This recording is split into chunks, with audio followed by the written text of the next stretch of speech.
está com essa responsabilidade aí pela segunda vez, né? E a gente vai continuar até 17 de dezembro, se não me engano. Mas por 7 reuniões, hoje é a segunda, a gente vai estar meditando na porção da Palavra de Deus, que é em Mateus 24 e 25. Nós começamos na reunião passada, eu queria só dar assim, uma rápida pincelada no que a gente começou a falar, para a gente então avançar um pouquinho mais. Quando nós estamos estudando a palavra profética, que no caso é Mateus 24 e 25, tem que ter alguma coisa muito firme no nosso coração, que é o que Pedro falou. Olha, vocês devem receber a palavra profética como uma candeia que ilumina, né? E fazeis bem em atendê-la. E essa candeia tem que alumiar até que o dia seja perfeito. E Pedro diz, até que nasça nos vossos corações a estrela da manhã. E nós sabemos que essa estrela da manhã é a pessoa de Jesus. Então, nosso objetivo, quando a gente vai ver a palavra profética, deve ser muito além de simplesmente saber a sequência dos eventos, ou saber qual a escola de interpretação da palavra profética está correta ou não. Deve ser muito além do que ficar discutindo opiniões se a igreja vai subir antes da tribulação ou depois, se vai ter o reino milenar literal ou não. Mas o fato é que essa palavra profética, como está escrito lá, né, no livro de Pedro, que a gente possa atender essa palavra, receber, e que essa palavra seja luz para nós, e que a estrela da manhã, a estrela da alva, nasça no nosso coração, que a gente ganhe do Senhor. E mais, né, se a gente vai estudar a palavra profética, algum aspecto escatológico da palavra de Deus, o objetivo único e simplesmente deve ser desejar e entender aquilo que Deus, né, quer que façamos nesse tempo presente, desejar a volta do Senhor. E o que eu tenho que fazer até que o Senhor volte? Qual foi a instrução de Jesus para nós, né, nesse tempo presente? O que o Senhor estabeleceu para a sua igreja, de maneira corporativa e também individualmente para nós? Essa deve ser a nossa preocupação. Então, como eu disse na reunião passada, né, eu não estou preocupado em aspecto algum com relação àquilo que está exatamente certo na sequência dos fatos escatológicos. Embora eu tenha a minha opinião e eu vou falar com os irmãos qual é a minha opinião. Mas essa não é a minha maior preocupação. A minha preocupação é que o Senhor nos dê graça de entendermos qual a vontade dele para o tempo presente. E que também, como a gente possa fazer como aquela tribo, né, de Israel, havia uma família lá, que diz a palavra que eles sabiam e conheciam a época em que eles estavam vivendo, para dizer o que o povo devia fazer. Então que o Senhor nos ajude a entendermos esse tempo que a gente vive, para sabermos o que nós temos que fazer como povo de Deus, individualmente como filhos de Deus. Essa é a vontade do Senhor. E que possamos, né, juntos, né, buscar esse entendimento do Senhor. Né? Senhor, olha, o que o Senhor quer de cada um de nós, né, nesse tempo hoje, até a tua volta? E como Paulo mencionou, né, ele já tinha uma certeza no coração dele que a coroa da justiça estava reservada para ele. E ele diz, não só para mim, mas também para todos aqueles que amam a volta do Senhor. Então que assim haja no nosso coração um amor pela volta do Senhor. Em só amarmos a volta do Senhor há um prêmio, há a coroa, né? Coroa fala de prêmio, fala de reinar com Jesus. Então há uma promessa já de Deus para nós nesse aspecto, né, de amarmos a volta de Jesus. Então, vamos voltar lá para Mateus 24. Vou ler a partir do versículo 3.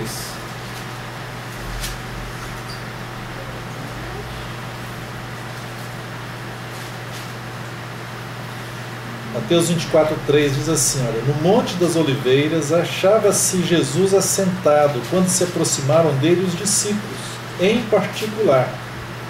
E lhe pediram: dize-nos, quando sucederão estas coisas e que sinal haverá da tua vinda e da consumação do século?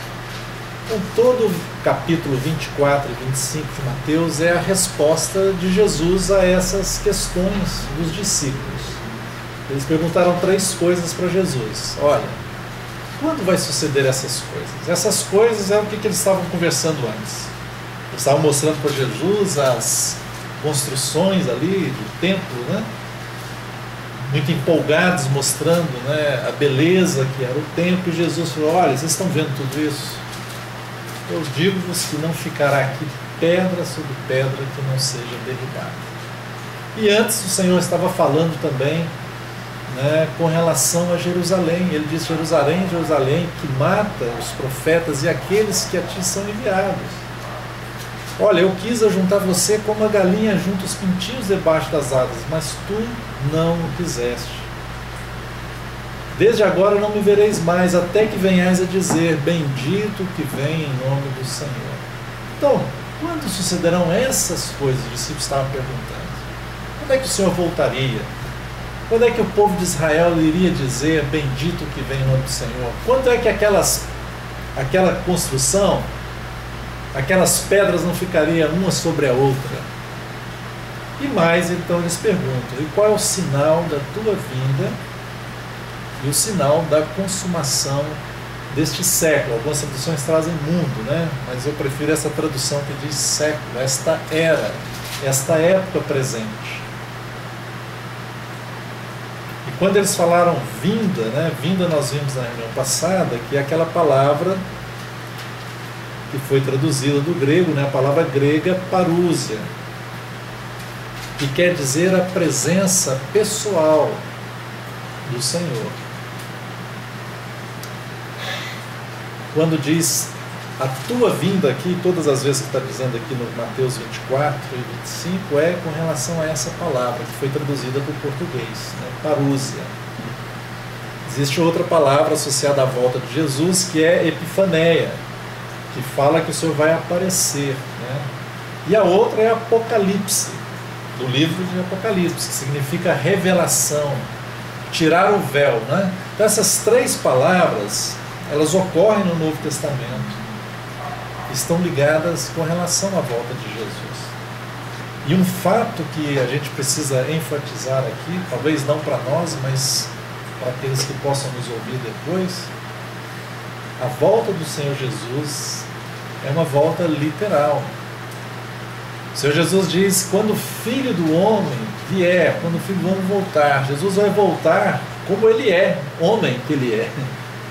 Ainda que o Senhor esteja na glória, mas o Senhor é 100% homem.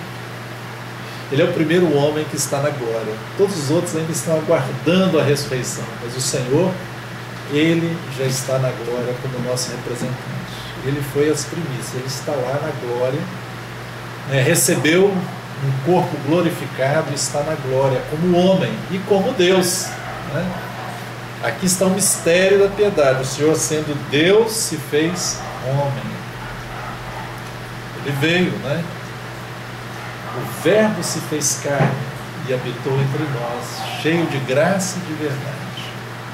O Senhor Jesus, na sua primeira vinda, né? É Deus que se fez carne. O Senhor realizou a obra, né? Enfrentou a cruz, ressurgiu dentre os mortos e Ele foi assunto aos céus. E lembra ali quando Ele foi assunto aos céus, está dizendo ali no livro de Atos, que o Senhor Jesus, Ele foi elevado à vista dos discípulos, e quando chegou nas nuvens, as nuvens o encobriu e eles não viram mais. Aí 2 varões que apareceram e se colocaram do lado deles, falaram: varões, por que vocês estão assim? Esse mesmo Jesus, né, que foi elevado à vista de vocês, também da mesma forma Ele vai voltar.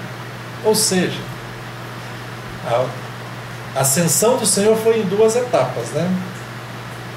A olho nu estavam sendo vistos até as nuvens, e das nuvens, né, as nuvens encobriu, ninguém aqui na terra estava vendo, mas Ele foi para o trono.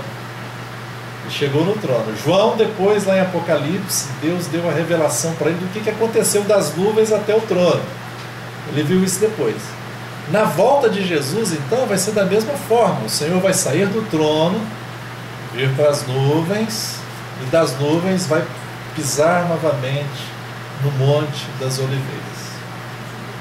Então a volta do Senhor, ela ocorre nessas duas etapas. A parúzia do Senhor. A parúzia, quando a gente tem essa palavra parúzia, a vinda de Jesus, ela não é simplesmente um evento assim que ocorreu ou acabou. Não. A vinda do Senhor, ela, né, tem algumas coisas acontecendo. Tem o Senhor saindo do trono, vindo para as nuvens. Nas nuvens vai acontecer algumas coisas, lembra? A igreja vai ser arrebatada e vai encontrar com o Senhor onde? Nas nuvens, né? Ali nas nuvens, né, vai acontecer o que nós conhecemos também da palavra de Deus, que se diz o tribunal de Cristo. Ali todos vão comparecer perante o Senhor, para que as obras de cada um de nós sejam julgadas pelo Senhor. Ali quem comparece perante o tribunal de Cristo, né, somente os salvos, aqueles que já têm uma experiência com Jesus, que são filhos de Deus. Ninguém que não seja da família de Deus comparece diante do tribunal de Cristo. Mas ali é um momento em que o Senhor vai reunir a sua família. E ali o Senhor vai ou elogiar alguns, ou vai dizer o que alguns fizeram que não foi adequado. Essa, por exemplo, é a situação da parábola dos talentos. Lembra? A parábola dos talentos, o Senhor daqueles servos deu talentos para eles, 2 foram, negociaram, ganharam mais, e um escondeu o talento e ficou ali com aquele talento. Quando o Senhor daqueles servos veio acertar a conta com eles, aquele Senhor falou: olha, muito bom, servo, bom e fiel, né? Foste fiel no pouco, sobre o muito te colocarei, entra no gozo do teu Senhor. Mas aquele outro servo que enterrou o seu talento, né? Aquele Senhor disse: servo mau e negligente. E aí tirou dele aquele talento e deu ao outro que tinha ganhado mais e lançou ele para fora, num lugar chamado, né, trevas exteriores, né, e diz que lá haverá choro e ranger de dentes. Não é perda da vida eterna, irmãos, mas é perda de grandes privilégios. Um deles é reinar com Jesus, na volta de Jesus, né? Então ali nas nuvens, quando o Senhor voltar, vai estar acontecendo algumas coisas. E aqui também na terra vai estar acontecendo muitas coisas aqui nesse tempo aqui, né? Mas depois, então, a palavra de Deus diz que todo olho verá, até quando? Até aqueles que o traspassaram. Vai ser visível a todos, né? Todo olho verá. Então, a volta do Senhor, ela é literal, real, e o Filho do Homem é Jesus voltando como homem, só que como homem glorificado. Se na primeira vinda de Jesus ele se tornou carne, né, diz a palavra, e ele, não sendo Deus, como diz Paulo em Filipenses, né, não julgou como, sendo Deus, né, não julgou como usurpação ser igual a Deus. Antes a si mesmo se humilhou, né, na forma de homem, se fez servo, né, foi à morte, morte de cruz. Mas o que aconteceu com o Senhor? Depois de tudo isso, quando ele passou por todo esse processo, ele ressurgiu dentre os mortos, foi assunto aos céus. E Deus deu a ele um nome que está acima de todo nome. E o Senhor o fez Senhor e Cristo, de forma que a palavra diz que todo joelho se dobrará e toda língua confessará que Ele é o Senhor. Esse momento estava chegando, irmãos. Nós devemos anelar por Ele. Esse momento da volta do Senhor, onde nós veremos o nosso Senhor glorificado, e onde todo joelho se dobrará e toda língua confessará que Ele é o Senhor. Ele foi elevado aos céus e recebeu essa glória. E agora na segunda vinda, né? Ele não virá mais em humilhação, mas ele virá em exaltação. E virá em glória, junto com ele todos os seus santos e também os seus anjos. Mas ele não virá mais como o Cordeiro de Deus que tira o pecado do mundo, mas virá como o leão da tribo de Judá.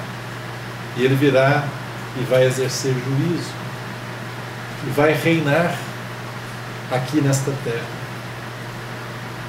O Senhor Jesus, Ele é o Rei dos Reis, Senhor dos Senhores. Mas Ele também é o Rei de Israel, né? O Senhor é o Rei de Israel. Só que Ele nunca foi coroado como Rei de Israel, né? Por que Jesus, quando voltar a essa terra, diz a palavra que Ele vai pisar lá no Monte das Oliveiras, vai estar em Jerusalém novamente? Porque Ele vai cumprir as promessas que foram dadas, um pacto com Abraão, um pacto, né, com Davi. Ele vai se assentar novamente no trono também de Davi. Ele vai ser o Rei de Israel, mas é o Rei dos Reis, Senhor dos Senhores. Então, a volta do Senhor vai ser a volta em glória. Toda a terra se encherá do conhecimento do Senhor. Ninguém vai precisar dizer, você conhece o Senhor? Diz a palavra, porque todos conhecerão. Todos estarão na terra. Todos que estarão na terra conhecerão o Senhor. E nesse tempo do Senhor aqui, Ele vai estar reinando. É-nos dado, irmãos, o privilégio também de reinarmos com Ele. Mas há algumas advertências. Por exemplo, quando o Senhor fala a palavra em Filadélfia, Ele diz, olha, conserva o que você tem, para que ninguém tome o quê? A tua coroa. Tomar a coroa fala de reino. Então há a possibilidade, de que alguns dos filhos de Deus não reinem com o Senhor. Isso é uma grande perda. Ainda que será salvo, no caso com relação à vida eterna, com relação a reinar com o Senhor, pode ser que a pessoa perca esse privilégio. Esse é um grande privilégio. E a palavra do Senhor aqui em Mateus 24 e 25, o Senhor vai responder sobre a vinda dele. Mas Ele vai dar algumas advertências para nós. Olha, o Senhor simplesmente não respondeu aos discípulos dizendo, olha, vai acontecer a minha vinda dessa forma. Tais sinais vão estar acontecendo. Mas o Senhor ainda foi além. O Senhor disse, olha, cuidado com essa situação.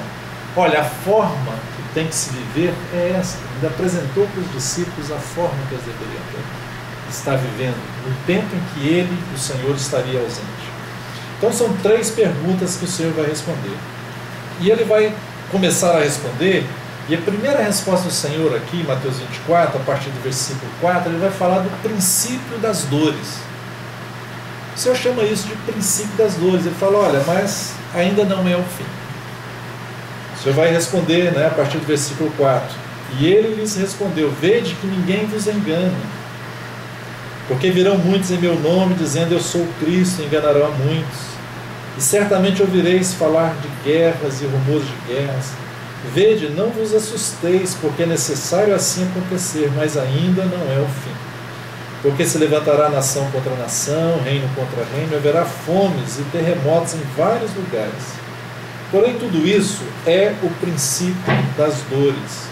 Então sereis atribulados e vos matarão. Sereis odiados de todas as nações por causa do meu nome. Nesse tempo, muitos hão de se escandalizar, trair e odiar uns aos outros. Levantar-se-ão muitos falsos profetas e enganarão a muitos. E por se multiplicar a iniquidade, o amor se esfriará de quase todos. Aquele, porém, que perseverar até o fim, esse será salvo. E será pregado este evangelho do reino por todo o mundo, para em testemunho a todas as nações, então virá o fim. Então o Senhor vai descrever aqui nesse princípio das dores, vai um pouquinho além, Ele diz que vai acontecer algumas coisas terríveis, mas aquele que perseverar até o fim será salvo, e que o evangelho do reino também vai ser pregado a todas as nações e vai vir o fim. O fim de que o Senhor está falando? Os discípulos tinham perguntado para Ele uma coisa, não podemos perder o foco da pergunta dos discípulos. Os discípulos perguntaram quando essas coisas vão acontecer, e Ele fala aqui, depois, qual é o sinal da tua vinda e da consumação do século. Consumação do século, algumas traduções dizem, consumação do mundo, mas a palavra certa é século, é aion, esta era, esta época. Então esta época presente, ela continua até a volta de Jesus. Quando o Senhor voltar, essa presente era que nós vivemos, acaba e começa uma outra época. Nós estamos vivendo um período, da graça de Deus, né? Um período também com relação a Israel, é um período que os gentios estão lá tomando conta, não tanto agora, depois Jerusalém já está debaixo do poder de Israel, mas ainda não totalmente, mas ainda está sendo pisada pelos gentios, né? O tempo dos gentios. E depois o Senhor inaugura uma outra época, que vai ser quando Ele vai estar reinando aqui na terra.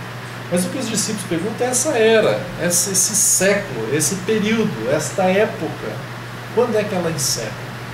Então Jesus diz isso, olha, o Evangelho do Reino vai ser pregado, então virá o fim desta época. E quando a gente lê aqui, o Senhor fala em primeiro lugar do que vai estar acontecendo em Jerusalém, né? Eu creio que esse capítulo 24, do verso 3 até mais ou menos aqui, até exatamente o verso 31, o Senhor fala mais diretamente aos filhos de Israel.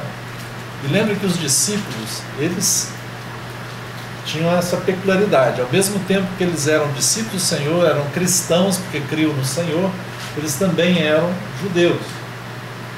E eu creio que esse primeiro texto aqui, o Senhor se direciona mais exclusivamente para eles. Mas não quer dizer que não se aplica a nós também, né? Aquilo que o Senhor fala, nós temos que tomar atenção também. O Senhor fala às vezes para Israel, mas nós também temos que tomar atenção. Por exemplo, quando o Senhor escreveu, né, pelo Espírito Santo, né, através dos seus profetas, escreveu o Antigo Testamento, depois Paulo vem dizer, olha, todas as coisas, né, foram escritas para quem? Para o nosso ensino, né? Então, apesar de estar falando de Israel, estar falando da casa, né, de Israel, é para o nosso ensino, né? Então, o Senhor aqui nesse primeiro momento, Ele vai falar de algumas coisas que estariam acontecendo. E algumas pessoas supõem o seguinte, olha, aquelas pedras não ficaram uma sobre a outra quando aconteceu a invasão lá em Jerusalém, que foi no ano 70 desta era. O imperador Tito invadiu Jerusalém, sitiou Jerusalém, invadiu Jerusalém, destruiu aquele templo, né, arruinou ali e levou cativo várias pessoas para Roma, por exemplo, para o Império Romano. Isso no ano 70. Né, aconteceu essas coisas aqui, né, de maneira muito terrível. Então, primeiramente, o Senhor está falando dessa destruição que aconteceria ali. Isso aconteceu no ano 70. Mas o Senhor, Ele amplia um pouco mais essa palavra profética, né? Ele fala sobre esse terrível tempo e que aconteceu lá no ano 70, mas não ficou só ali, porque logo em seguida, aqui no versículo 15, o Senhor vai falar, quando, pois, esse pois está ligando as coisas que Ele disse antes, virdes o abominável da desolação de que falou o profeta Daniel, no lugar santo, quem lê entenda. Então os que estiverem na Judéia, fujam para os montes. Quem estiver sobre o eirado, não desça tirar de casa alguma coisa. E quem estiver no campo, não volte atrás para buscar a sua capa. Ai das que estiverem grávidas, das que amamentarem naqueles dias. Orai para que a vossa fuga não se dê no inverno, nem no sábado, porque nesse tempo haverá grande tribulação, como desde o princípio do mundo até agora não tem havido, nem haverá jamais. Então, olha só, o Senhor começa a falar da destruição do templo, das pedras que não ficariam sobre pedras, que Ele estava respondendo, né, para os discípulos, e ao mesmo tempo Ele passa por um período mais grave ainda do que aquilo. Ou seja, o Senhor estava falando daquele primeiro momento ali que seria terrível, da mesma forma, né, quando eles fossem sitiados Jerusalém, quando, né, tivessem ali para destruir Jerusalém, o Senhor falou, olha, quem estiver, toda essa situação aqui, ó, sobre o eirado não desça para tirar de casa alguma coisa, quem estiver no campo não volte para buscar sua capa, ai das grávidas, né, das que amamentarem, orai para que não seja isso no sábado. Era uma situação local em Jerusalém, era uma situação lá da Judéia. Isso aconteceu literalmente, né? Conta-se a história, né, que o imperador Tito, que era romano, ele avançou sobre Jerusalém, sitiou Jerusalém, e que num dado momento, né, estava totalmente fechado, mas chegaram-se vários judeus, que era Páscoa. Imagine, né, os piedosos de Israel, eles tinham uma orientação das próprias Escrituras que eles deveriam ir para Jerusalém, né, adorar o Senhor 3 vezes ao ano, e era momento de Páscoa, e todos então eles queriam entrar. E eles insistiram para entrar, estava tudo fechado. Naquela confiança provável de que não, Jerusalém é a cidade eterna de Deus, indestrutível, Deus vai guardar. Mas o Senhor já tinha dado uma palavra profética muito antes, olha, a vossa casa ficará deserta, porque era agora tempo de juízo sobre eles. Mas eles então chegaram lá para a Páscoa. E o que aconteceu naquele momento? Os romanos abriram as portas para eles. Eles quiseram entrar e abriram. E quando todo mundo estava lá dentro, veio destruição. Mas interessante foi o seguinte, que depois descobriram-se, né, os historiadores, inclusive José, não se encontrou nenhum cristão lá dentro. O que aconteceu com os cristãos? Tinha cristãos em Jerusalém. Muito provavelmente eles lembraram da palavra do Senhor. E naquele momento que os portões abriram para alguns entrar, eles aproveitaram a oportunidade e todos saíram. Inclusive João, né, o apóstolo João, morava em Jerusalém. A mãe do Senhor, né, Maria. João, depois nós sabemos que ele foi lá para Éfeso e depois no final da sua vida na ilha de Patmos, né?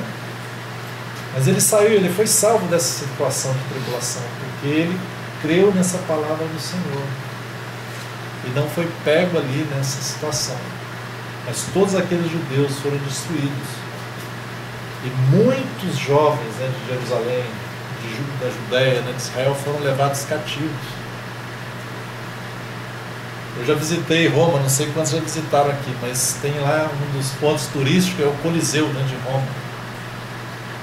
Aquilo foi construído por judeus, que foram presos, por jovens judeus, que foram presos e foram levados para lá. Foram levados mais de 100 mil jovens cativos, né, para Roma. Então aquilo aconteceu no ano 70. Foi grande e terrível tribulação. Mas na realidade, aquilo era um primeiro momento de tribulação. Porque o Senhor amplia a situação e fala agora de Daniel, e ele cita o abominável da desolação. E quem conhece um pouquinho da palavra sabe que está se referindo àquilo que o anticristo ainda fará. Então o Senhor fala daquele primeiro momento ali, uma palavra profética que vai acontecer alguns fatos, né, com o povo de Israel ali em Jerusalém, etc. Mas depois ainda o Senhor amplia e coloca lá para um tempo bem na frente. O Senhor está falando agora, né, quando, pois, virdes o abominável da desolação de que falou o profeta Daniel no lugar santo, quem lê, entende. Isso aqui é o que o anticristo vai fazer. O anticristo vai colocar, depois que for reconstruído o templo, né, o templo novamente vai ser reconstruído em Jerusalém, ele vai colocar a própria imagem dentro do templo e vai colocar uma abominação ali. Isso vai uma abominação. E isso o profeta Daniel já profetizou. Só fazendo um parênteses aqui para a gente entender um pouquinho da sequência dos fatos, né? Existe uma semana profética de Daniel para se cumprir. Deus deu a Daniel uma palavra profética, né, de 70 semanas, semanas de anos, ou seja, daria um total de 490 anos. 69 semanas se cumpriram literalmente, mas tem uma semana de anos, que são 7 anos, que falta-se para cumprir. E diz a palavra que essa semana, esses 7 anos, ele vai começar a contagem dele quando um homem, que é o anticristo, né, um príncipe, fizer um acordo, um pacto com Israel. E eles vão, naturalmente, crer que ele é o Messias. Então eles vão fazer esse pacto por 7 anos. Mas vai acontecer o quê? Que no meio desse pacto, vai passar 3 anos e meio, no meio desse pacto, esse príncipe que é o anticristo, ele vai romper esse pacto. E aí começa a perseguir o povo de Israel. E todos aqueles que são do Senhor. Né? E vai ser um período de tamanha tribulação sobre essa terra. A Bíblia chama esse tempo de angústia de Jacó. E se aquele tempo não fosse abreviado, né, diz a palavra, não sobraria com ninguém. Então, aqui o Senhor está dizendo para eles, olha, o profeta Daniel disse lá, quando vocês verem o abominável desolação, né, então o Senhor vai, a mesma palavra o Senhor está dizendo para eles, o que eles deveriam ter feito lá na época, do ano 70, que foi invadido e destruído o templo, tinham que fugir, o Senhor está dizendo aqui para eles novamente. Então vai ter esse período terrível, né, sobre a terra, em que vai haver grande tribulação. E o Senhor continua, né, nessas palavras, não tivesse aqueles dias sido abreviados, versículo 22, ninguém seria salvo, mas por causa dos escolhidos, tais dias serão abreviados. Então, se alguém vos disser, eis aqui o Cristo, ou ei-lo ali, não acrediteis. O Senhor não está... isso aqui é uma palavra muito direta para os judeus, né? Se disserem para nós, somos cristãos, eis o Cristo aqui, gente, nenhum cristão vai fazer isso de ir atrás, né? Nenhum cristão, aquele que é nascido de novo mesmo, não faria isso. Mas Israel fará, por quê? Porque até hoje ele está esperando o Messias. Ele vai dar ouvidos a esse engano. Então, se alguém vos disser, eis aqui o Cristo, ou ei-lo ali, não acrediteis, porque surgirão falsos cristos e falsos profetas, operando grandes sinais e prodígios, para enganar, se possível, os próprios eleitos. Vede que vô-lo tenho predito. Portanto, se vos disser, eis que ele está no deserto, não saiais, ou ei-lo no interior da casa, não acrediteis. Porque assim como o relâmpago sai do Oriente, se mostra até no Ocidente, assim há de ser a vinda do Filho do Homem. Ou seja, né, Jesus está dizendo para eles, olha, quando o Filho do Homem vier nessa terra, vai ser para todos verem. Vai ser algo visível, né? E diz lá em Apocalipse que todo olho verá até quantos outras passaram. Então a volta do Senhor, quando ele vier na terra, vai ser visível. Então ele está chamando a atenção, né? Olha, não precisa acontecer, eis o Cristo lá, ou vai lá, vai no deserto, vai... Não. Isso é uma palavra muito específica para aqueles que são da casa de Israel. Como eu disse aqui agora há pouco, né? Essa é uma palavra que não tem muito sentido para um crente nascido de novo. Ninguém vai estar esperando o Senhor, vai ali, vai ali. Todos nós temos a esperança no Senhor da glória, né?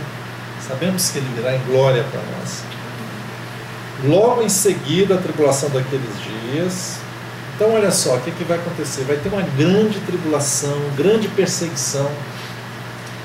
E logo em seguida essa grande tribulação, essa grande perseguição, vai acontecer agora algumas coisas que o Senhor vai falar. Olha, logo em seguida a tribulação daqueles dias, o sol escurecerá, a lua não dará sua claridade, as estrelas cairão do firmamento, e os poderes do céu serão abalados. Então aparecerá no céu o sinal do Filho do Homem. Todos os povos da terra se lamentarão, e verão o Filho do Homem vindo sobre as nuvens do céu, com poder e muita glória.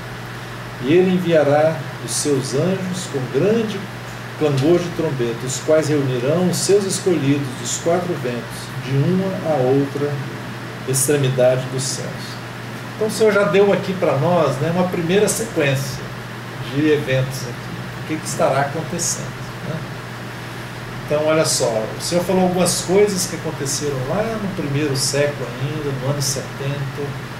Israel foi sitiado, o templo foi destruído, não ficou pedra sobre pedra ali. Interessante, curiosamente, o que aconteceu foi o seguinte, né? Eles colocaram fogo no templo. E o templo, né, tinha ouro, tinha prata. E todo aquele ouro e prata foram para as fendas das pedras. Então o que eles fizeram agora? Tiraram, né, não deixaram pedra sobre pedra para pegar o ouro e a prata. Se cumpriu literalmente o que o Senhor Jesus havia falado. Mas naquele primeiro momento, então, o Senhor fala aqui, depois leva para um momento mais distante. Tamanha tribulação que vai haver na terra.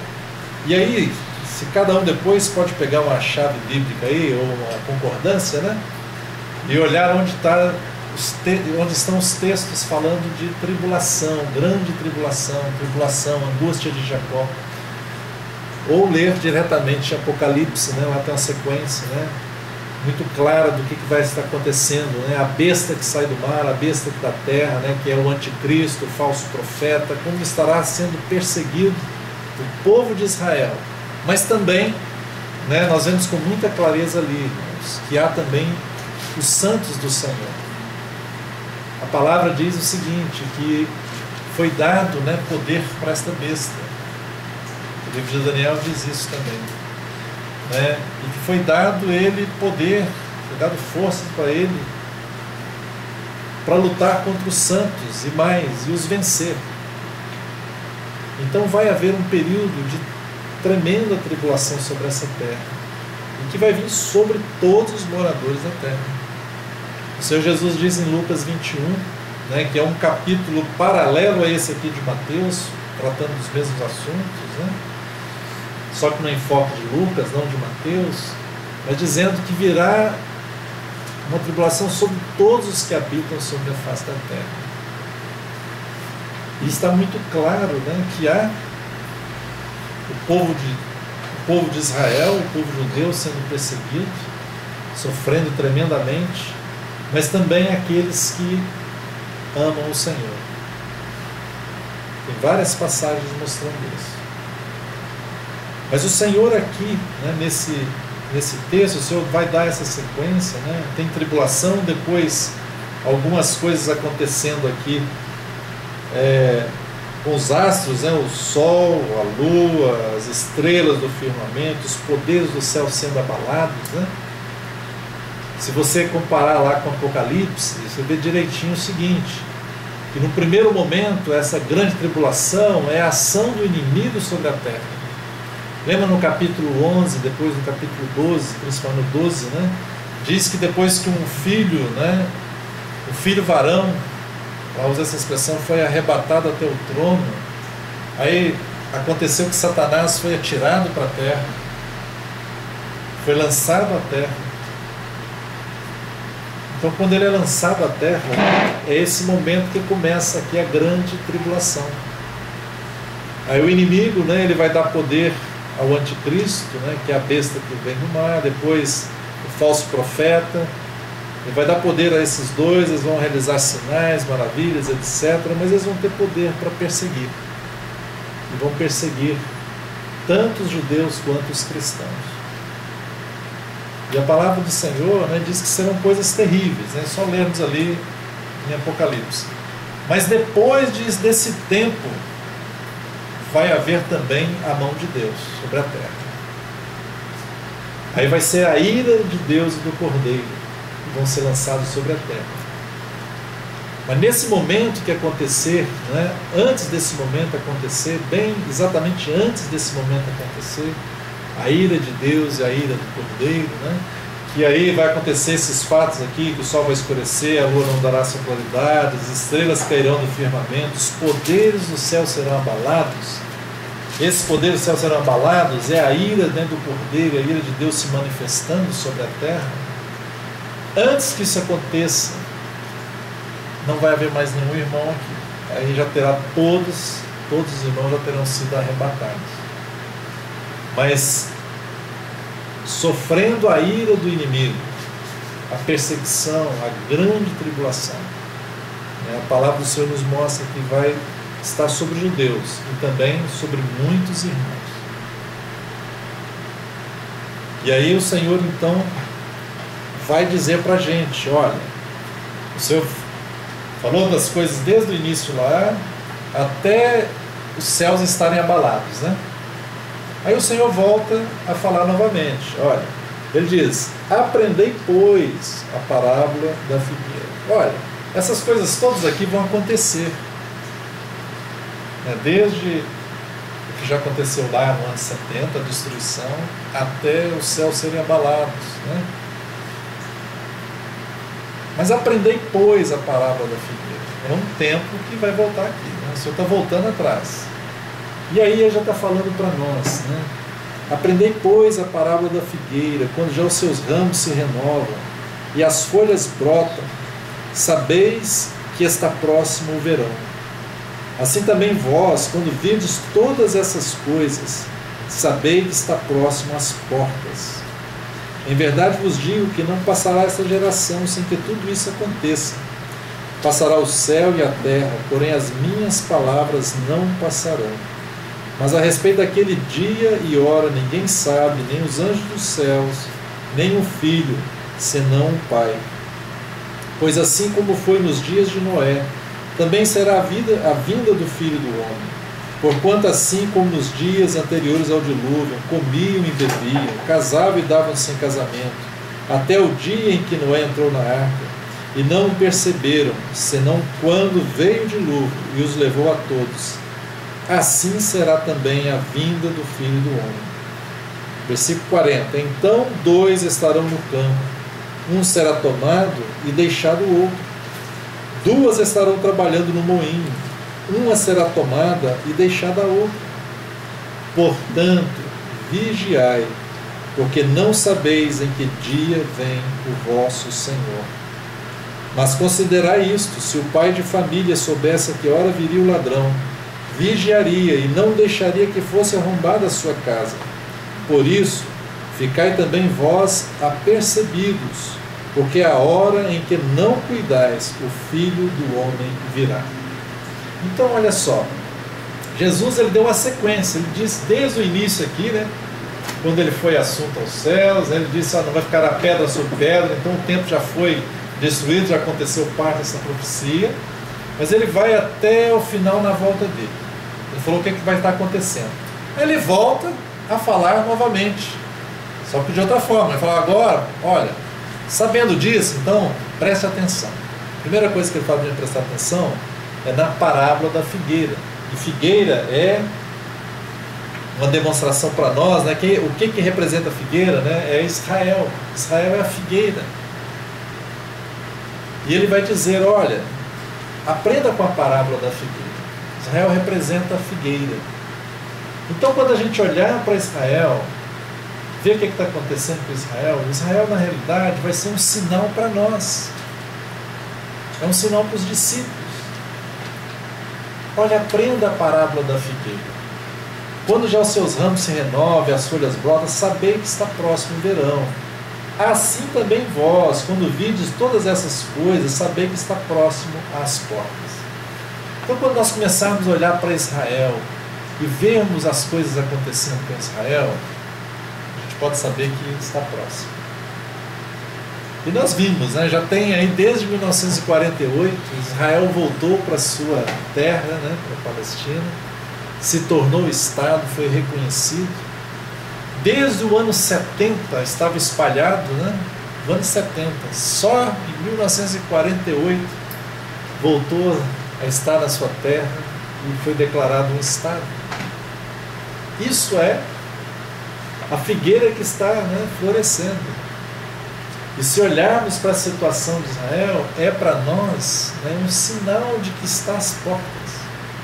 Isso aconteceu em 1948. Depois, em 67, Israel tomou posse de novo de Jerusalém. Na Guerra dos 6 dias, então, tomou posse novamente de Jerusalém. Ainda que Israel não tenha dado ali onde está hoje, tem uma mesquita, O domo da rocha. Exatamente. Ele devolveu aquilo, deu aquilo para os palestinos, deu para a Jordânia, e a Jordânia acabou dando para Arafat e ficou ali nas mãos ainda fora de Israel. Mas daqui a pouco vai se tornar novamente Israel, porque Israel tem que, profeticamente, vai ter que edificar ali o templo novamente. para acontecer todas essas coisas. Ou seja, as coisas estão caminhando, né? Desde 1948 até agora, né? Os brotos, né, estão saindo, né? A figueira, né, está, né, com seus ramos sendo renovados. É um sinal para nós, olha então para a figueira. O Senhor falou, né, da tribulação, o que estaria acontecendo até a volta dele. Ele falou, olha, então, considerem vocês a figueira. Olha o que está acontecendo com ela. Quando acontecer isso, sabei que está às portas. O Senhor começa agora, irmãos, né, a falar da nossa situação como discípulos dele, como cristãos. O Senhor estava falando de uma situação aqui, prioritariamente, que estaria acontecendo com Israel. Tribulação ali, questões locais, Judéia, né, sábado, coisas bem típicas, né, dos judeus. Mas agora o Senhor está voltando para nós. Ele está dizendo diretamente, aprendei a parábola da figueira. E ele vai dizendo algumas coisas, e então começa a chamar a nossa situação, né, para o momento que nós estamos vivendo até a volta dele.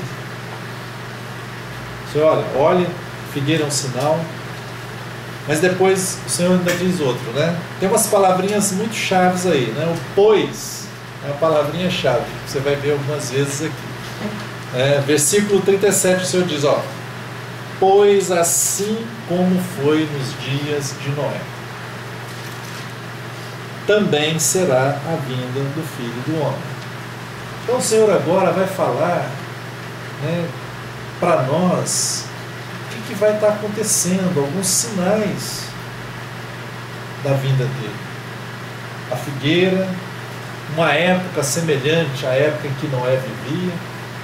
E está dizendo, né, porquanto assim como nos dias anteriores comiam e bebiam, casavam-se e davam-se em casamento, até o dia em que Noé entrou na arca, e não o perceberam, senão quando veio o dilúvio os levou a todos. Assim será também a vinda do Filho do Homem. Você começa a chamar a atenção, né, para um fato agora, olha, estavam fazendo as coisas normais, né? Bebendo, dando-se em casamento. O Senhor nem chama atenção para coisas pecaminosas que estavam acontecendo na época de Noé, né? Coisas normais aqui. Mas o fato é que eles vêm fazendo coisas normais. Eles não perceberam o momento em que estavam vivendo. E por não perceberem o momento, o que aconteceu? Não perceberam, senão quando veio o dilúvio e os levou a todos. Assim também será a vinda do Filho do Homem. Quando Jesus voltar, muitos não vão estar percebidos. E aí o Senhor fala assim, não, a gente poderia dizer, não, mas isso aqui não é para um cristão, né? Não, é para cristão sim. Porque o Senhor vai falar agora, no versículo 42, portanto, vigiai. E o Senhor diz assim, ó, assim também será a vida do Filho do Homem. 40. Então 2 estarão no campo, um será tomado e deixado o outro. 2 estarão trabalhando no moinho, uma será tomada e deixada a outra. O que é isso aqui, né, irmãos? A primeira menção aqui, nesse capítulo, do fato glorioso que vai acontecer do arrebatamento. Aqui está dizendo, olha, um será tomado e deixado o outro. Um será tomado e deixado o outro. O Senhor começa a falar, né, de que vai haver um arrebatamento. E logo em seguida o Senhor diz, portanto, vigiai. Então eu queria dar uma paradinha aqui para a gente estar um pouquinho nessa situação aqui. O Senhor vai falar da vinda dele, fala o que vai acontecer, os sinais, mas para nós, o que é importante, eu creio, e que o Senhor vai mostrar aqui, é essa situação de vigilância que nós devemos ter. E o Senhor vai dizer aqui no versículo 44 outra palavra importante. Por isso, ficai também vós apercebidos. Ou outras traduções, prontos, né? Nós devemos estar prontos, apercebidos, não dormindo, sonolentos espiritualmente falando, mas apercebidos, vigiando. Portanto, vigiai, porque não sabeis em que dia vem o vosso Senhor. A primeira vez que eu me lembro, que há 30 anos eu estudei esse assunto aqui, e naquela época que eu estudava, eu fui muito ajudado por um irmão, há 30 anos atrás. E esse irmão, ele tinha uma visão de que era o seguinte, de que toda a igreja seria arrebatada antes da tribulação. E que nenhum irmão passaria pela tribulação. E eu, então, aprendi assim naquela época e comecei a crer e sempre que eu estudava a palavra, na realidade não era para aprender, era para confirmar aquilo que eu tinha aprendido. É um grande erro que a gente tem, né? A gente ouve alguém falar, a gente aceita, então a gente continua estudando a palavra, na realidade não para receber luz e verdade, né? Mas às vezes é só para estar querendo uma justificativa para aquele ponto de vista que nós temos, né? E eu me lembro que eu cheguei nesse ponto, não, mas isso aqui não é para crente, não é para o crente, para o cristão, isso aqui é para judeu. Ninguém é para judeu. Mas não é nada disso, né? E mais ainda, né? Aqui o Senhor está dizendo com muita clareza. Portanto, vigiai. O Senhor liga isso imediatamente nesse ponto aqui, com relação que um vai ser tirado e o outro vai ser deixado. A gente não precisa interpretar a palavra, né? Está claro aqui. Né? Vamos ler de novo, olha só. Versículo 40. Então, 2 estarão no campo. Um será tomado e deixado o outro.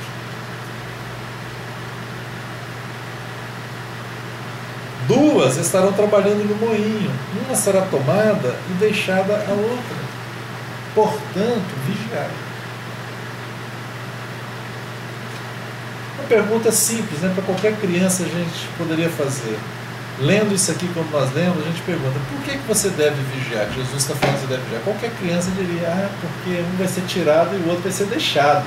O que significa isso? A gente pode nem saber o que é ainda, né? Mas é por causa disso. Agora, o que isso significa, então, a gente precisa entender. Mas está muito clara aqui a afirmação de Jesus. Não tem dúvida. Olha, vigiai. Por quê? Porque um é tomado e o outro é deixado. Então aqui o Senhor começa a falar, né, irmãos, que nós precisamos, no período atual que nós vivemos, que já está às portas da vinda dele, né? A parábola da figueira está muito claro para nós, né? Israel, né? Quando que se pensava que Israel se tornaria uma nação novamente, ficou espalhado pelo mundo inteiro, desde o ano 70 da nossa era até 1948. Mas a palavra de Deus se cumpriu literalmente. Deus está juntando esse povo de novo. As promessas, né, e os dons de Deus para com Israel não vão falhar. Deus vai cumprir. Os dons e a vocação de Deus são sem arrependimento. E para Israel, está lá. Deus deu a Israel, então o Senhor vai cumprir. O Senhor vai ajuntar novamente Israel. Jesus mesmo falou, olha, eu não vou vir enquanto Israel não disser, né? Bendito que vem em nome do Senhor. Isso vai acontecer novamente. E para isso acontecer, Israel deveria estar lá na sua terra, né? Jesus, para pisar ali no Monte das Oliveiras e ser rei ali em Israel também, o povo devia estar lá. E isso aconteceu em 1948. Já estamos há quantos anos? 54, né? 54 anos disso. Então nós estamos cada dia mais às portas. A época de Noé, o que estava acontecendo lá o que aconteceu no dilúvio? Por que Deus mandou o dilúvio? Porque a iniquidade daquele povo, né, chegou num ponto de transbordamento. Coisas terríveis aconteceram antes do dilúvio, para Deus vir e julgar toda aquela raça naquela época. Mesmo assim, Deus foi misericordioso, porque Deus sempre, né, usou Noé para pregar ali. E Noé demorou 120 anos para fazer aquela arca. Naquele período todo ele ficou pregando, né? O juízo vai vir, o juízo virá. E nada. Deus esperou muito tempo ainda, né? Mas quando veio, né, Deus fechou a porta. da arca, né? Eles ficaram lá, veio o dilúvio e pegou a todos. Não estavam apercebidos. Então agora, para nós, no tempo presente de hoje, né, o Senhor está dizendo isso. Olha, tem a parábola da figueira, Israel é um sinal para nós. Os dias de Noé, olha, exatamente como está acontecendo agora. E às vezes, como cristãos, né, nós podemos estar vivendo como nos dias de Noé nesse aspecto, né? A gente pode não estar fazendo coisas assim tão erradas, absurdas, mas às vezes o nosso foco, nosso objetivo maior, a nossa prioridade é a vida comum, né? É arrumar uma casa nova, construir uma casa, ganhar dinheiro, ter um bom salário, ser promovido, né? Casar, ter filhos. Esse talvez passa a ser o nosso objetivo, o que não deveria, né? Isso é algo que Deus nos deu, Deus vai nos abençoar, mas o nosso foco deve ser o Senhor. O nosso foco é o Senhor. E o Senhor então agora vai dizer, portanto, vigiai. Porque um vai ser tomado, o outro vai ser deixado.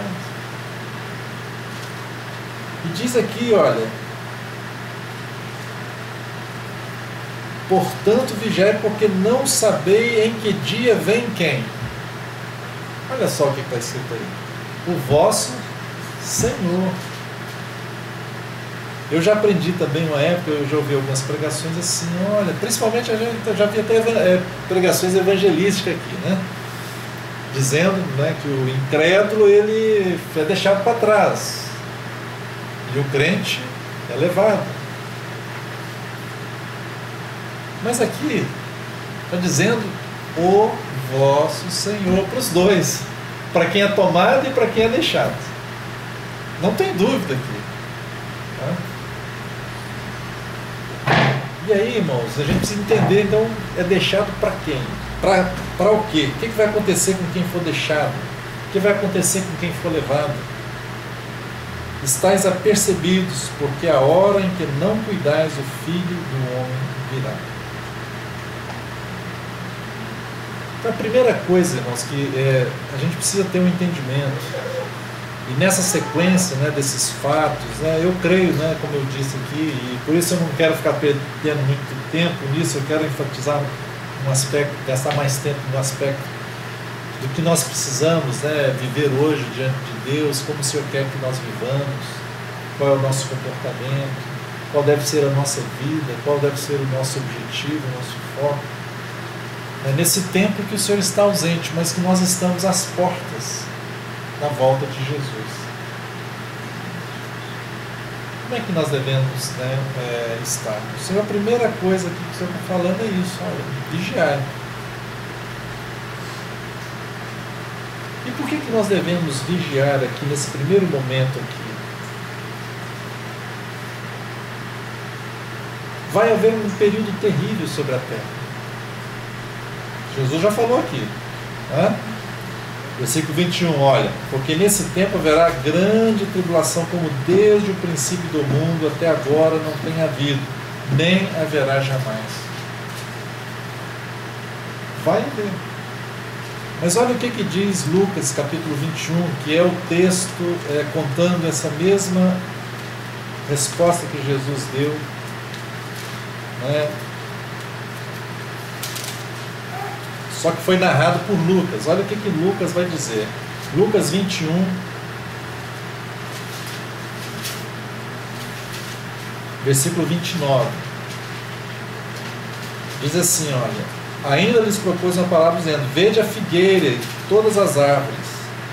Quando começam a brotar, vendo-o, sabeis por vós mesmos que o verão está próximo. Assim também, quando vides acontecer essas coisas, sabei que está próximo o reino de Deus. Em verdade vos digo que não passará essa geração sem que tudo isso aconteça. Passará o céu e a terra, porém as minhas palavras não passarão. Agora olha o que o Senhor vai dizer. Acautelai-vos por vós mesmos, para que nunca vos suceda que o vosso coração fique sobrecarregado com as consequências da orgia, da embriaguez, das preocupações desse mundo, e para que aquele dia não venha sobre vós repentinamente como um laço, pois há de sobrevir a todos os que vivem sobre a face toda a terra. Olha só o que o Senhor está dizendo. Olha, esse dia, né, terrível da grande tribulação vai vir sobre todos os que habitam sobre a terra. E está dizendo aqui, olha, que pode vir sobre nós como um laço, ou seja, algo que a gente não está esperando, vai nos pegar de surpresa. E aí a palavra, né, que o Senhor enfatiza aqui, que nós queremos colocar ênfase nela também, diz assim: vigiai, pois, a todo tempo, orando, para que possais escapar de todas essas coisas que têm de suceder e estar em pé na presença do Filho do Homem. Olha que coisa interessante. Jesus abre aqui, irmãos, uma possibilidade para cada um de nós de o quê? Escaparmos. Não é verdade? Está claro aqui. Olha, cuidado que esse dia, né, pode pegar vocês como um laço. Olha, acautelai-vos, tome cuidado para que o coração de vocês não fique sobrecarregado. E está dizendo, né, com as consequências da orgia, da embriaguez, das preocupações desse mundo, até das preocupações do mundo, não são coisas pecaminosas. Preocupações, né, nós temos as contas para pagar, temos os compromissos, temos que trabalhar, temos um chefe para, né, suportar. Né? As preocupações dessa vida, coisas normais.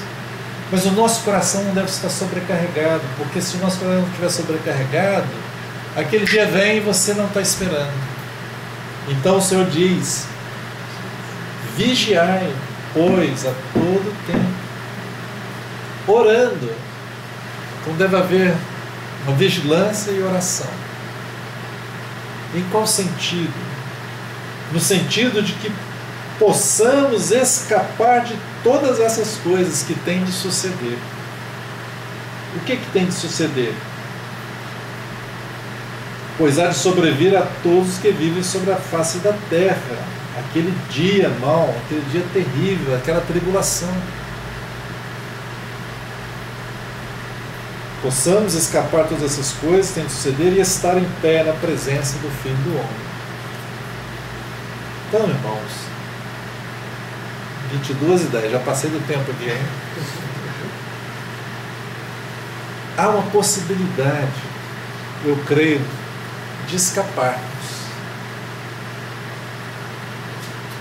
Na realidade, não precisa nós interpretarmos, né? Está claro, é o objetivo que o Senhor fala, direto, olha, cautelai-vos, não sobrecarregue o vosso coração, vigiai, orando em todo o tempo, para que possais escapar de todas essas coisas, estar em pé na presença do Filho do Homem. Irmãos, então, sabe, a nossa motivação agora não é ficar estudando a profecia, a escatologia, para simplesmente saber dos eventos, o que vem primeiro, o que vem depois, porque nós podemos ter isso tudo arrumadinho, que nunca vai estar, né? Mas de forma que a gente esteja bem, né, conosco mesmo. Não, meu entendimento é esse, então está tudo arrumado na nossa cabeça, primeiro isso, depois aquilo, né? O que é o anticristo, o que é o falso profeta, né? O Armagedon, a volta do Senhor, a grande tribulação, a sequência do selo, das trombetas, das taças, vamos saber tudo direitinho. E não vigiar, isso não ter efeito nenhum na nossa vida. Não estarmos apercebidos e não viver de acordo com aquilo que o Senhor estabeleceu. Então, o Senhor vai falar, né, vai dar essa sequência dos fatos. Ele deu rapidamente a sequência, até a volta dele. Depois ele volta de novo, olha, então vocês considerem agora, olha, figueira, olha, vai ser como nos dias de Noé. E olha, vai chegar um momento que um vai ser tirado e vai ser deixado outro. Podemos dizer assim que Noé e a família dele foi tirada, né, do dilúvio, não é isso? Foi salvo pela arca. E quem foi deixado levou a consequência do dilúvio. Assim o Senhor está dizendo aqui, olha, então vocês vigiem, portanto vigiai, depois fiquem apercebidos. Porque o Senhor, né, ele diz, ó, considerar isso, o pai de família, soubesse que hora viria o ladrão, vigiaria e não deixaria que fosse arrombada a sua casa. O Senhor virá como ladrão, no sentido de que ninguém sabe a hora, quando o Senhor voltará. Inesperadamente. Ainda que a gente está vendo que estamos na época, né, há uma sinalização, né, de todas as coisas que o Senhor falou para nós, de que Ele está às portas, mas nós não sabemos exatamente. Então o Senhor diz para nós vigiarmos, para que sejamos apercebidos, estejamos prontos para encontrar com o Senhor. E eu creio, nós vamos parar por aqui, a gente continua na próxima reunião com esse assunto, mas eu creio que um será tomado e deixado o outro. Para mim isso aqui é o arrebatamento. E para mim é uma parte, primeira parte, vamos chamar assim, do arrebatamento. Que alguns vão ser livrados desse momento terrível. E outros serão deixados. Aqueles que estiverem vigiando, apercebidos, vão ser livrados desse momento da tribulação. E outros serão deixados. Mas lá na frente, diz que, em 1 Tessalonicenses, quando vai falar, né, que ao soar da última trombeta, e eu creio que a última trombeta lá, meu entendimento, é que é a trombeta lá em Apocalipse, quando essa trombeta soar, os mortos vão ressuscitar primeiro, e os vivos, os que ficarem, né, até aquele momento, olha, você olhar a sequência lá em Apocalipse, a última trombeta, a sétima, quando ela tocar, já aconteceu toda a grande tribulação. Depois vai acontecer, depois da sétima trombeta, as taças, aí é a ira de Deus, aí os filhos de Deus são tirados, os que ficaram. Então, em resumo, o meu entendimento, que eu quero compartilhar na próxima reunião, a importância de entendermos sobre o arrebatamento. Não propriamente se vai ser a tribulação, se é depois. Eu considero que isso não é tão importante do que quanto nós estarmos preparados para esse momento do arrebatamento, porque vai ser o encontro com o Senhor. E aí é muito importante estarmos preparados, apercebidos. Porque até mesmo o apóstolo João vai dizer lá no capítulo 2 da sua carta, da primeira carta, ele diz, olha, nós devemos, né, estar vivendo de uma forma, e ele diz, olha, cuide para que quando o Senhor vier, não fujamos dele envergonhados. Olha só, que coisa. Lembram desse verso, né? Vamos ler esse verso, ele é muito importante, né? Nesse contexto que nós estamos falando. 1 João.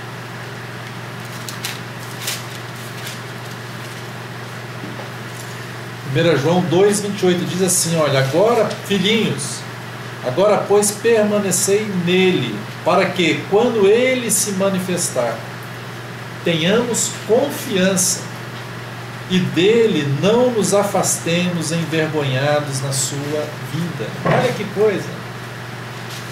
Isso aqui não é para incrédulo não, irmãos. Não é para quem não conhece a Jesus, é para quem já conhece. João está dizendo, olha, permaneça nele, é hoje, então é nosso viver hoje, né? Vigiando, orando, estamos apercebidos, e nós vamos ver outros aspectos que o Senhor nos chama a atenção para estarmos apercebidos, né? Como nós devemos viver, está lá na parábola, né, das 10 virgens, a parábola dos talentos, Mateus 25, então está dizendo, olha, permanecei, para que quando ele se manifestar, tenhamos confiança. Porque, irmãos, a questão do arrebatamento, né, se antes ou depois da tribulação, se em duas partes ou uma só, né, isso não importa. O que é importante é que quando a gente for ter com o Senhor, nós tenhamos confiança. Vai ser muito triste, irmãos, quando nós virmos face a face o Senhor que nos salvou, aquele que se deu por nós, e nós ficarmos envergonhados da presença dele, pela vida que levamos. Então hoje é o tempo, né, de acertarmos com o Senhor na nossa vida, Hoje é o tempo de nos voltarmos para o Senhor, de vigiarmos, de orarmos, de termos uma vida em piedade, santo procedimento, como diz Pedro, apressando a vinda do dia de Deus. Hoje é esse tempo. Hoje é o tempo de sermos servos fiéis, como o Senhor disse naquela parábola dos talentos, servo bom e fiel. Hoje é o tempo de sermos como as virgens prudentes. As prudentes, elas tinham a lâmpada e tinham também reserva de azeite, né? As insensatas não tinham nenhuma reserva. Então isso fala da nossa vida hoje, como nós devemos viver. Porque uma hora nós vamos chegar na presença do Senhor. E aí deve ser um momento de maior glória para nós, de maior alegria de vermos o Senhor. Mas tem a possibilidade que João está dizendo, se não permanecermos nele, nós podemos chegar na sua presença e não ter confiança. Ficarmos envergonhados, está dizendo, e nos afastemos dele, envergonhados na sua vida. Irmãos, isso é terrível, não é não? Então, a questão, como eu disse, da sequência dos fatos, qual é a escola de interpretação que você acompanha? Se é antes da tribulação, se é depois, se é no meio, se parte vai antes e depois a outra parte vai no arrebatamento, é assim que eu creio, é assim que eu entendo, né? Mas posso mudar também meu entendimento. Mas isso não é tão importante. O importante é que a gente esteja preparado. Estar preparado é confiante no Senhor. Se o Senhor vier agora, como é que nós vamos estar? Né? Se o Senhor nos chamar, até mesmo se nós passarmos dessa vida, né, para a eternidade, a gente deve estar preparado. Morrer numa situação ruim, espiritualmente, é horrível, né? Somos salvos, nós vamos ver isso aqui, eu quero falar um pouquinho disso para vocês. Salvação, vida eterna, uma vez que eu creio em Jesus, nunca ninguém vai me tirar isso. Mas o privilégio de galardões, o privilégio de reinar com o Senhor, isso pode ser tirado. Pela graça sois salvos, pronto, acabou. Mas entrar no gozo do Senhor, reinar com Ele quando Ele voltar, foste fiel no pouco. Tudo que nós temos hoje, irmãos, mediante aquilo que nós vamos ter na glória, no reino, é muito pouco, é pequena coisa. Foste fiel no pouco. Isso que o Senhor nos coloca no nosso dia a dia, na nossa vida, é ser fiel no pouco. Dar o testemunho lá no nosso trabalho é ser fiel no pouco. Viver bem no lar é ser fiel no pouco. Ser um bom pai é ser fiel no pouco. Ser um servo, um empregado, que honra seus compromissos, é ser fiel no pouco. Isso é pouco. Mas se formos fiéis nisso, o Senhor vai dizer para nós, entra no gozo do teu Senhor. Foste fiel no pouco, sobre o muito te colocarei. Então, irmãos, na próxima reunião, se eu permitir, vamos continuar a partir daqui. Falar um pouco dessa possibilidade, que eu entendo, de sermos livrados daquele dia que virá sobre a terra, terrível. Alguns têm essa possibilidade. E se não formos livrados da tribulação, vamos enfrentar a tribulação, né? E esse período de tribulação, para quem nos filhos de Deus ficar, vai servir de tempo de amadurecimento. Vai ser com muito derramar de sangue, muito derramar de lágrimas, muitas dores, coisas terríveis. Mas ainda assim o Senhor estará com todos nós, né? Quem foi levado e quem foi deixado, mas vai pagar um alto preço. Então o Senhor nos chama hoje, com essa possibilidade. E para mim essa possibilidade ela é muito clara quando o Senhor falou aqui em Lucas capítulo 21, que nós devemos orar, vigiar orando em todo o tempo, para que possamos escapar desse dia que virá, né, como laço, e estar de pé diante do Filho do Homem. Eu creio que esse escapar é essa situação aqui que nós lemos aqui. Um será tirado, ele escapou da tribulação, e o outro foi deixado. Portanto, vigiai. Jesus conecta esse vigiai com essa um tirado e outro deixado. Alguns irmãos entendem que não, né? Você vai escapar, você vai passar pela tribulação e você vai escapar ali porque Deus vai te guardar ali. Pode ser isso também, mas não é o que eu creio, né? Não é o meu entendimento. Mas pode ser isso também. Mas eu entendo dessa forma e quero avançar um pouquinho na próxima reunião. Mas com esse foco, irmãos, né, de que o Senhor está nos chamando para hoje termos um viver de acordo com essa realidade, né? Então, assim, o nosso coração, a gente tinha que ter assim, né, um coração da expectativa do arrebatamento, expectativa de ir encontrar com o Senhor, porque é assim que o Senhor quer que encontremos. Vai ser uma grande glória, né, o arrebatamento, porque nem pela morte quem for arrebatado vai passar, né? Vai ser num piscar de olhos, esse corpo vai ser transformado num corpo de glória. Mas ainda assim, se o Senhor nos levar antes, amém, né? Paulo diz, olha, se eu morrer é lucro, né? Então, ele diz, olha, eu gostaria, né, de que esse tabernáculo, né, não fosse encontrado nu. Ele estava falando do corpo físico dele, né? Ele morreu, ficou sem o corpo, né?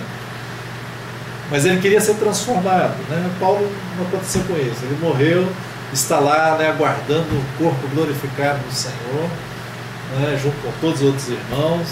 Se nós formos antes, vai ser assim também conosco, mas nós temos, né, nesse momento uma realidade, né, de que nós estamos às portas, e que o Senhor nos ajude, e preparar-se, estar preparado com o Senhor, né? Não é a questão de, agora eu fiz uma oração, estou preparado, né, irmão? Mas é uma vida com Deus.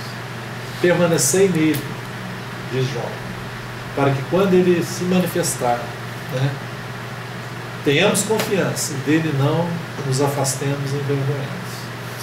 Deus nos abençoe, né? São 10h25, desculpa, eu extrapolei muito tempo hoje, né? Para mim mesmo, que tem 2 horas de volta para casa, está muito longe. Às vezes a gente vai até meia-noite, né? Tem um irmãozinho aqui, Billy, que ele só questionou em cima de uma coisa que você falou, que ele disse assim, irmão, no versículo 4 de capítulo 13 de Apocalipse, 13, fala que o dragão é que deu o poder ou autoridade. Eu acredito que é um irmão que fala em espanhol aqui, porque está em portunhol aqui. A la besta, no Deus, não Deus, né? Eu entendi que o irmão falou que Deus é que, talvez, eu entendi mal. Pode tirar essa dúvida. Acho que quando você estava falando sobre o poder do anticristo, ele entendeu que você falou que Deus é que dava esse poder ao anticristo, na verdade. Eu acredito que é um irmão em espanhol, o Eze Dias com Z no final, geralmente isso é irmão, e ele falou algumas palavras aqui aparentemente em espanhol, talvez ele tenha entendido. Não, eu entendi a pergunta. Não, de fato, irmão, e para todos nós, né, quem deu poder à besta é o dragão. Ele foi lançado à terra, né? E ele, então, o inimigo, ele deu poder ao anticristo e ao profeta. Eu falei isso. Talvez na pressa a gente pode trocar as palavras, né? Sim. Ficou gravado aí, mas então corrigindo, se eu tiver falado, está errado, né? O que é certo é isso, é que o dragão, o inimigo, ele vai dar poder ao anticristo e ao falso profeta, né? É claro que Deus vai permitir isso, mas é o inimigo que vai dar esse poder para eles, né? Além desse, não tem mais nenhuma outra dúvida. Tem vários aqui para destrinchar item por item, mas deixar para o segundo momento, até porque... Tá bom. Ok, mas eu queria pedir que lessem os 2 capítulos para a próxima reunião, não deixasse de ler, para ficar assim na mente, né, os textos. Eu queria passar por cima, assim, só falar de alguns pontos mais importantes que eu acho, mas eu fiquei lendo aqui hoje para a gente pegar o fio da meada. O irmão lhe agradeceu. Eu não quero atrapalhar, ele escreveu. Não está atrapalhando, não, está ajudando. Deus abençoe onde ele estiver, né? Amém. Amém, irmãos. Deus nos abençoe, né?